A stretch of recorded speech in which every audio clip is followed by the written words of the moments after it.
Welcome to this week's edition of the Digital Express. I'm Danny P. Smith. I'm the sports editor of the Storable Daily News.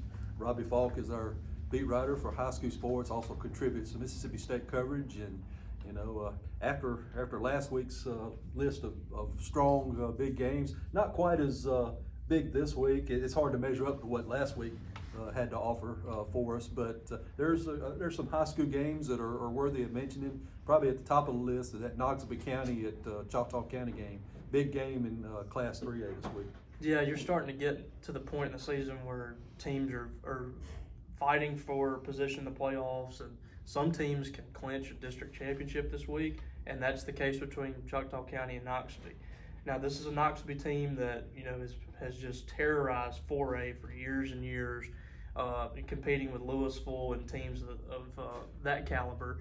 Well, now they've dropped down to 3A, and Choctaw County's got to deal with them every year. But this Choctaw County team is every bit as good as this Knoxville County team.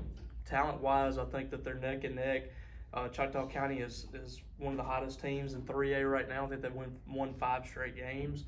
This is a big opportunity for the Chargers to prove that they are one of the teams to beat in the North in Class 3A. They won the district a couple years ago. I think they were within a game last year. So this is a big opportunity for them. And this is going to be, the winner is the district champion and the loser is number 2. So this is going to set the playoffs pretty much in the top half, and big opportunity for the Chargers, and they'll be hosting it at Dale Davidson Field. Yeah, and always the Maroon Bowl between East Webster and Eupora is always a big game, no matter what the stakes are, because of the rivalry aspects of the game. And East Webster has played well all year long with only the one loss, and Eupora's had their struggles. But I guarantee you, in this game, you can throw all those records out the window. Anything can happen. Yeah, it doesn't matter. I mean, this is literally like State and Ole Miss. This is the Class 2A equivalent of that. And Eupora hates to lose to East Webster and vice versa. So it's not going to matter who's got what record. The great thing for Eupora is you've had all these struggles in the non-conference portion, and you did lose to Calhoun City. You were shut out in that ball game. But if they win this game, they're the number 2 team in the district. The winner of this ball game gets number 2. They get to host the first round of the playoffs. So there's a lot on the line for the Eagles. They're going to be in the playoffs. I'm pretty sure of that. So that is already set in stone for the most part. But now you're fighting for playoff positioning. You're playing for an opportunity to beat your rival and to finish with a winning record in district. Still a lot ahead for the Eagles, and this is a big game. They've played well defensively. They just haven't been able to figure things out on offense. I would be surprised if they came out on Friday night and didn't score some points and get something done. And we got a Thursday night game this week with Starkville High going to Murrah for a district game there. And as we take this, there's some bad weather moving in on Friday, so there may be some other games that move and shake and go to Thursday.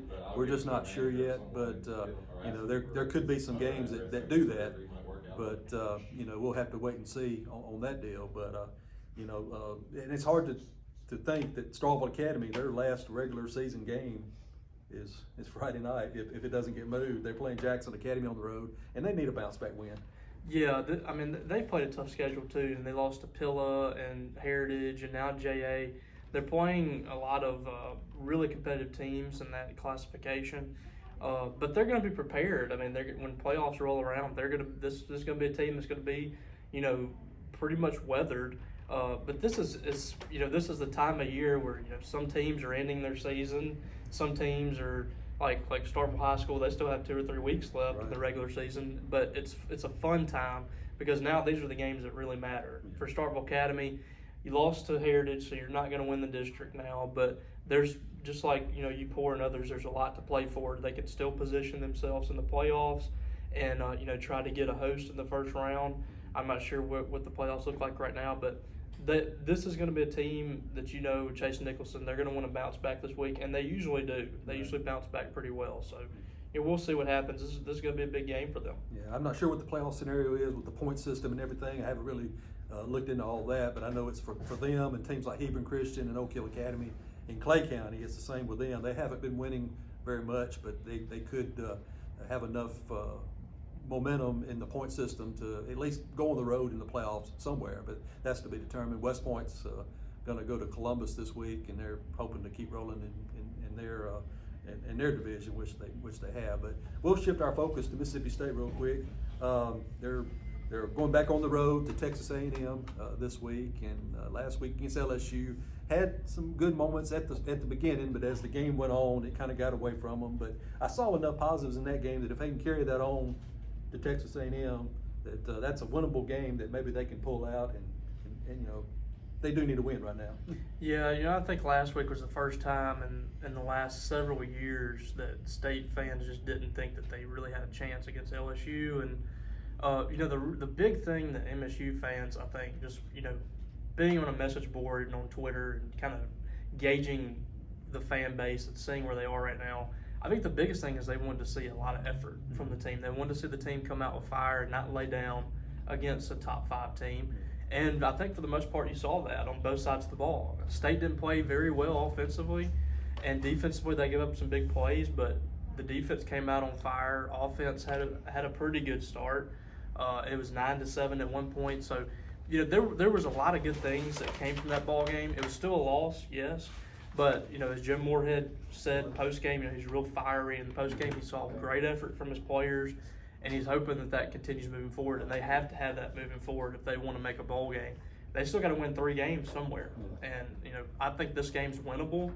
But, will they go to Texas A&M and win that game? I don't know, because they just haven't been very good on the road under Jim Moorhead. So this is a big week for the Bulldogs. If they can somehow steal a win on the road against A&M, I think you're starting to pull the fan base back in a little bit if you're Jim Moorhead. But it's getting into the point now where Moorhead's just going to have to win games. He's said a lot at the podium. He said a lot of great things. He's a great talker. But at this point, you got to go out and win ball games. That's what's going to be his ultimate determining factor with his job. So win games and things are good. If you lose in the SEC, they're not so good. And like you say, if they don't beat Texas A&M, you're looking at having to win at least 3 games out of your last 4, and you've got Alabama in that mix. So you pretty much know that the margin for trying to find wins is not very high if you don't beat A&M. So yeah, and Ole Miss at the end of the schedule, which is always a toss-up. Yeah, you never know how that game's going to go. So, right.